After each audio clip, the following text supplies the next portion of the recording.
Good evening, everybody. This is Hustling Muscles again, and we're going to have an interesting topic, an interesting conversation. I'm going to be joined by Dr. Mukherjee once again. So let's see. So I think our Thursdays are nowadays mostly booked by Dr. Mukherjee. So let's see if I can add her. I hope everybody's enjoying the Chennai rains. Chennai rains are the thing right now happening. Wait, let me see if I can just send a request. Okay, there I have got to invited her, and I can see my niece is watching me live right now. Good evening, babe. Dr. Mukherjee. Hi, Hope good you're doing evening. well. Good. I'm doing pretty well. How about you? Well, we are enjoying the weather. We're doing the best we can. Yeah, it seems to be raining simultaneously in both Chennai and Bangalore. Bangalore it does rain. Bangalore's weather is very nice, but in Chennai you sweat and rain together. In Bangalore you enjoy the rain. So that is the difference. I always enjoyed the Bangalore rain. It was the season I look forward to. Okay, so without wasting much time, we already discussed about this. This is already out. Uh, there's a new thing that is going on. Sitting is the new smoking. Sedentary lifestyle is a new cancer. That is how today's society, how we are moving. Can you explain to the people who are joining us, who are seeing us, what exactly does this mean? Why is sitting the new smoking? Why is sedentary lifestyle becoming like cancer? Could you just explain to the audience out there? Okay, so clinicians have always warned us about this, and as a physiotherapist and an exercise physiologist, I would say that I have always felt that physical activity and exercise is a very critical part of our health in not only preventing but also treating chronic health diseases. Chronic health diseases or lifestyle diseases or sedentary diseases, so termed, like cardiovascular conditions. We hear about a lot of people, very, very young, physically fit, but still leading a sedentary life, falling, prey to very early death. Like we see people as young as 40 or 45 years old of both the genders. Okay. And why this is happening is because exercise is directly related to our physical as well as mental health. So this is true. This has been backed by a lot of science, a lot of research which has gone behind this. For example, I'll tell you a study which was done in 2017. It included 8,000 Americans who were about an age of 45 years old, and they did a 4-year follow-up study. So we were not just seeing whether they were doing moderate exercise or heavy physical exercise for half an hour, 45 minutes a day, which is usually suggested, but they were also seeing how often they moved around in a day. So they tied something known as an accelerometer, which basically checks how much of movement you're getting in the day. And they kept checking how much they were moving. So over the period of 4 years, they were around 340 deaths, okay, out of the 8,000 sample size. And why this happened? Because it was irrespective of, it was regardless, and this is what shocked the scientific community. It was regardless of people doing a moderate or a heavy intensity physical activity for a short duration in the time, but it was truly based on how much were they moving. So people who were moving within 0 to 29, like 1 to 29 minutes continuously, they had a much, much lower risk. And the people who had actually died, they had a much, much higher risk because they were usually sitting at a stretch of 60 to 90 minutes. Just a stretch, not moving in that, irrespective of the fact that they had done moderate to heavy physical activity during the day. So this has been very shocking for the scientific community that we always used to say that just do an exercise in a day and you should be good to go. But 12 hours, 14 hours of sitting, I mean, humans were not supposed to sit for that long. So, Exactly. yeah. Coming to my question, now we all know, like today's world, we people are working from home. I speak to my friends, my colleagues, everybody, whoever it is, even if you're into sales nowadays, you're sitting and doing whatever you are. Your working hours have increased. Averagely, a human being today is sitting for 9 hours, sorry, for 9 hours continuously in front of his computer. At times, he's eating his meals simultaneously as he's doing his office tasks and things like that. They don't get the chance to move up and about. They all are just sitting, sitting, sitting. Now, my question is, when you are, working in such a pattern, okay, how often should one stand up at least? How important is it, and how often should, a person keep standing between this 9 to 10 hours shift of sitting that he does for his work? So could you give a little insight on that? Okay, so ideally, if we follow the research, it says that every half an hour, you should be getting up and moving. So what happens is initially the medical associations all around the world had told us that sit less, walk more.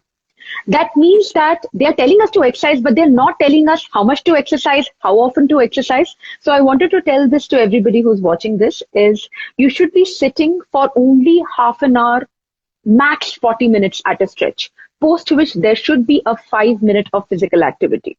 Now, the physical activity can be very varied. As you know, and even most of my clients, they usually work for 12 hours, 13 hours. Like most of them, they don't even sit in a proper position. They even sit on their beds and they keep working and they cannot move. They are usually into meetings or they're usually continuously into work and they lose track of time. So usually what I tell my clients, as well as I will tell everybody here who is working that long, is set an alarm, make sure that you're moving around, keep a glass of water rather than a bottle of water so that you're feeling thirsty, you go up, get water. If you're in your office, instead of shooting an email, try to actually walk over to your colleague and ask him your doubt. Try to take the stairs whenever you feel like or you're tempted to go forward for the lift. So these are many, many things. And I think if you cannot get up from your chair, what I usually tell my clients is to do simple exercise, simple neck exercise, foot pumping, hand movements, stretches, simple stretches, movements of the spine, all of these things when probably the camera is not on you because most of us are on video calls all of the time. So if somebody else is presenting, you can easily get a little bit of movement. And it's very much, you have put up a reel today on that. You have put up information and video so people can go check that out. Yes. And the information that she's giving. But yes, I would come back. You said that instead of shooting a mail to the employee, we rather go and, meet them. But what are we trying to avoid the employee or the boss? Then what do you suggest? If you're trying to avoid the employee and boss, then just like go around for a walk or a run, or just like most of our offices, they have like a huge lawn space and all, which we don't get where we live usually. So try to make, use of that. If you are at home, try to work, take one or two calls from your balcony where you have like some quiet time and you can actually sit outside and move around. Try to get a standing desk, walk around. I think this is one thing that I suggest a lot of my clients. And this is what I even suggested you, Pratik, that try to get a standing desk and walk around, move around more often so that you're able to get that amount of movement every half an hour. So, I go on a lot of calls on a daily basis. So I think somebody yesterday was checking my step calculator and I was touching somewhere 30,000 odd steps. Now, oh, wow, that's a lot. call, I'm walking. I'm half the time wearing my walking shoes even at home. I have a pair of walking shoes for home. So I'm 90%, even wearing them right now. I'm like, okay. So, this was a habit that you guys had cultivated into me. I was not like this, but it was when you kept telling me that, no, if you're taking calls and you're not on a video call, stand, walk, walk, walk. And since I have a good pathway at home, I was able to do that. So, that's one information, one thing that she says is very good. You don't only manage your steps, but in the end, it's a very, very good exercise, I think. Now, I know there are a lot of people who must be looking at this or maybe listening and saying, hey, this can't happen. I'll keep sitting. Can you say what happens when somebody, ignores this advice that you're giving and says, no, I'm going to be seated for hours, say 6 hours, 5 hours, 9 hours. What happens? Because a person like me, even if I have to take a flight from something like, say, Bombay to Chennai, which is not a very long flight, but I need to at least stroll twice up and down, even if I'm not using the washroom, because I get so stiff. I'm so restless. But there are people, I believe, can just sit me. Once they sit, they're happily sitting. So can you give some sort of advice? What happens when you continuously sit for so long?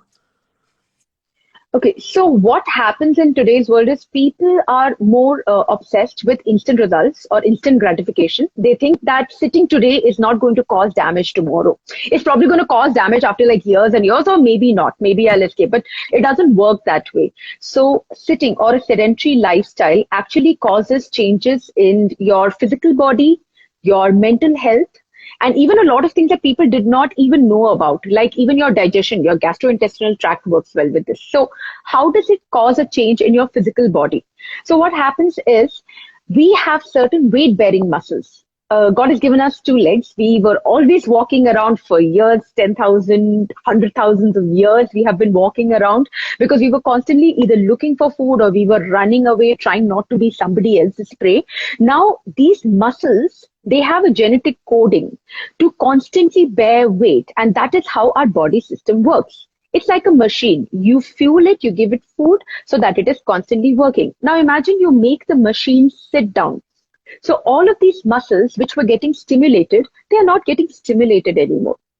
That actually reduces the activity of one such enzyme known as lipoprotein lipase. Now, this enzyme is very important for our metabolism, especially lipid or fat metabolism. It is also important in our uptake of glucose from the blood. Okay, so why we are suffering with high blood sugar?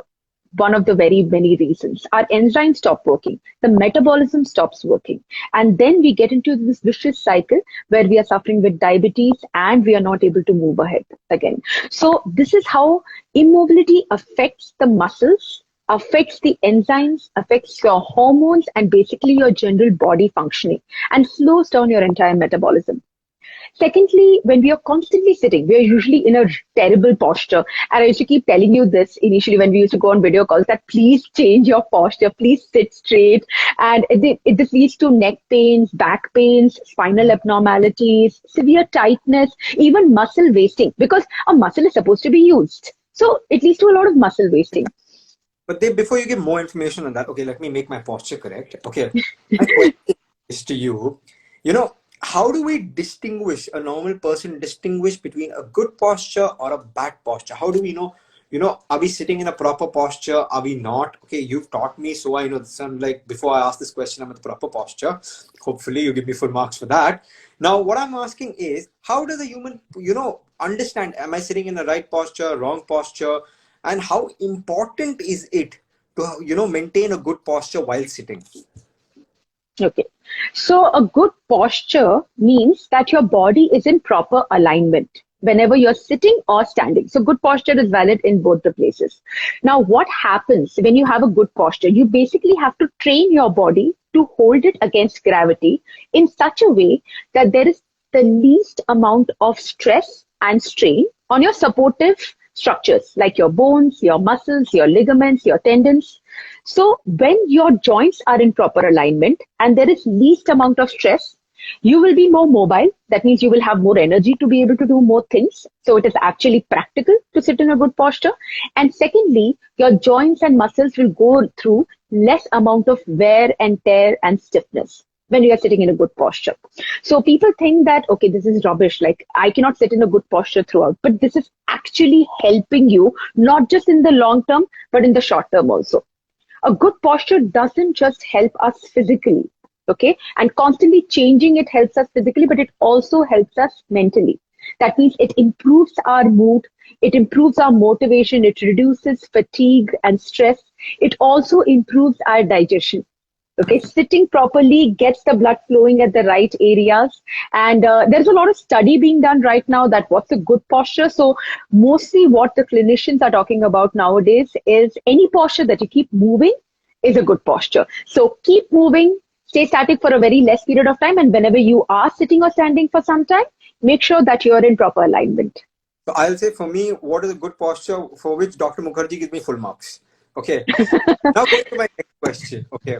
Now, again, on sedentary lifestyle, I actually have my laptop open today because I have myself been, trying to understand this entire thing. So I usually don't do that. Okay. Now, my next question stands is the, effects and the diseases it's leading to sedentary lifestyle. Studies have said that obesity, okay, understood. Then type 2 diabetes, okay, that is the next thing. Some types of cancers, and you already touched on, I think, death, but cardiovascular diseases. Could you give a little information, at least the public know, yes, that is this possible or is this wrong or how is it? Because we know there's a lot of information, so. Yeah, so I would suggest that this is absolutely true.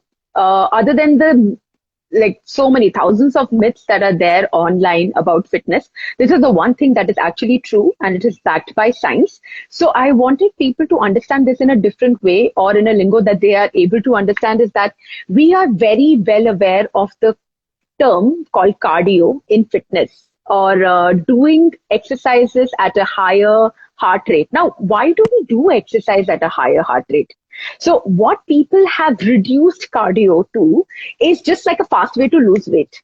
But it is so much more than losing weight. Losing weight is just one of the many, many benefits of cardio. So the first benefit of cardio is to help prepare your heart, that is cardio, and respiratory, your lung system, to actually be able to work more efficiently, better, and for a longer period of time. And I don't even have to tell you or show you studies about this. Like the best example is athletes. You've seen how fit they are.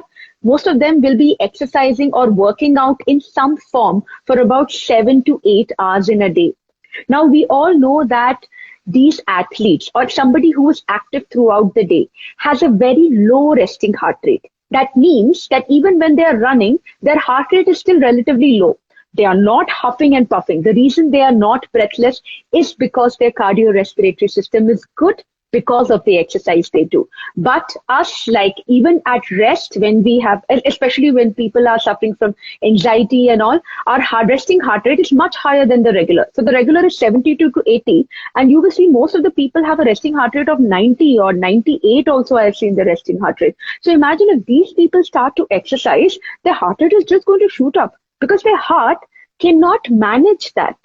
So what we need to do is basically train the heart muscle, just like we train our body muscles to be able to take the load. If we are not training them with exercises, with cardio, then that will definitely be leading to some sort of like cardiorespiratory disease or extreme high heart rate. And because, as I told previously, the enzyme for the glucose uptake is reduced, the activity of that enzyme is reduced. So increased blood sugar leading to diabetes, aggravation of diabetes type 1, increased cases of diabetes type 2, all of these are because of this.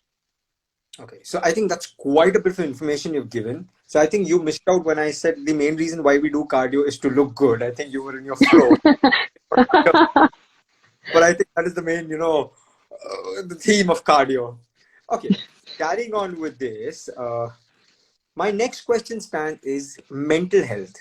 Now, how is there a connection between mental health, mental well-being, and sedentary lifestyle? Somebody who's sitting continuously, is there a chance for them to get into a depression and things like that? Because I have felt so, because I've interacted with a few people who I see, avoid moving too much. But I find, and overall attitude that changes with them. I find them more low, not as enthusiastic, a little depressed. Is this a right thing, wrong thing? Could you explain a little to the audience out there?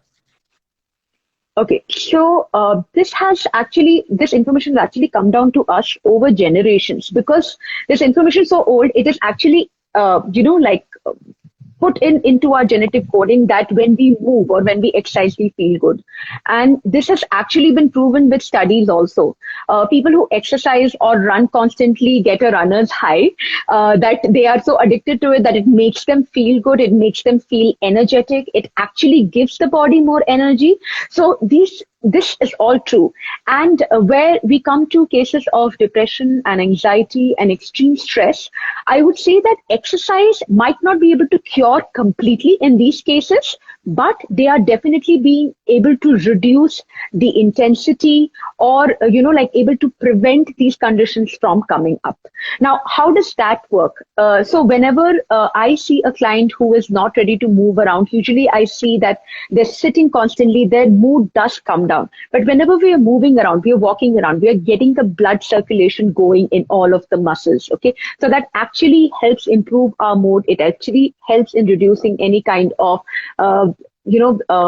anxiety, or it helps in managing stress. Like exercising, a lot of people, especially during the pandemic, moved towards exercise because depression and anxiety was rampant and at an all-time high because we were all stuck into the house. So people moved towards exercise greatly because of this reason, because that it helped them actually tackle depression and anxiety. Now, I also wanted to take an example of this actor, the very famous actor called Jonah Hill, and he was suffering with weight gain issues news, and I was actually dealing with depression, and he was very popular. He was coming in a lot of movies at that time. But what happened to him was he actually started to lose weight, and a lot of people told him that, that why did you lose weight now? Why are you not body positive? So I just wanted to tell that what happened with him, and this is what he said, is depression and anxiety and stress, it cannot be cured completely. But if I eat right, and if I'm exercising, and if I'm constantly moving, I am giving myself the fighting chance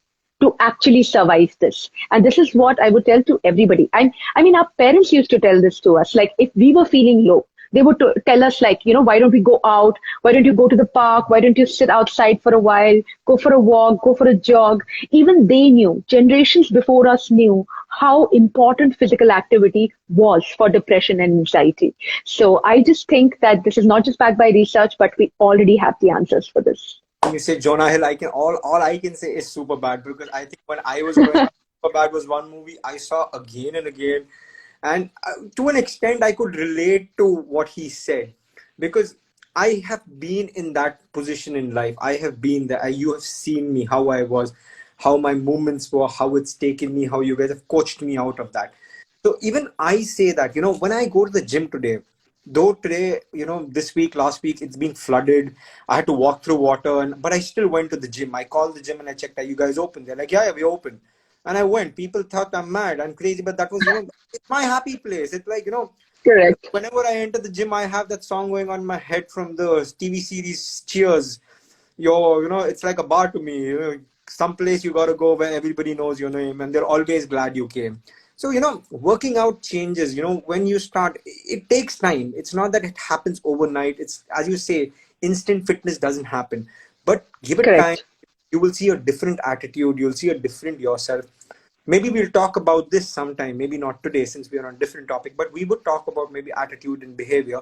But yes, it does have, the happiness I get out after a run or after my workout is at a different level. I'm happy at the end of the day, no matter what I go through. As I put up a post also, 90% of the time, if I'm Yeah. running or working out, I'm on problem solving mode. I'm like, okay, this has to be done, that has to be done, this has to be done. I'm thinking, though I'm listening to music, my mind is somewhere else.